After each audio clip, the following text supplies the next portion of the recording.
کہ جو اس طرح کی کمائی کرتے ہیں آج کل بھی آپ کو نظر آئیں گے. بھائی جو بزرگان دین ہیں، صوفیہ کرام ہیں، جن کی بدولت ہمارے آباء و اجداد مسلمان ہوئے، ان کی عظمت کو سلام. وہ ہمارے سر کا تاج ہے.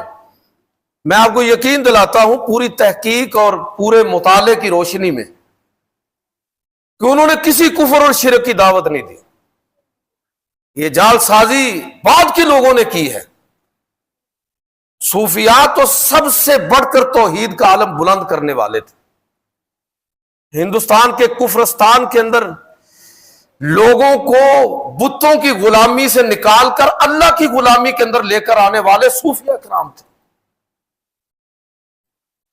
جب میں اس طرح کی بات کرتا ہوں تو اس کا قطعی مطلب یہ نہیں ہے کہ ہم صوفیاء کرام کی تعلیمات، ان کی خدمات اور ان کا جو ہندوستان کے اندر کنٹریبیوشن ہے اس کا کوئی انکار کر رہے ہیں، بلکہ مقصد یہ ہے کہ جو آج صوفیاء کے نام پر جال سازی ہو رہی ہے اس کو لوگ سمجھیں.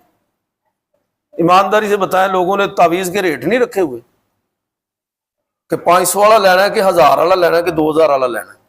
جی تو نہیں پتا تو میں تو دس دینا بندے کتنے کتنے باقاعدہ ریٹ لگے نے کہ کتنے والا تعویذ آپ کو چاہیے. انا للہ و انا الیہ راجعون. اب ان لوگوں کا صوفیاء کے ساتھ کیا تعلق ہے؟ میں اکثر کہتا ہوں کہ صوفی سب سے بڑا عالم ہوتا ہے. کوئی صوفی مجھے ایسا دکھا دے جو جاہل ہو. یہ سارے صاحب کتاب مصنفین تھے، علماء تھے.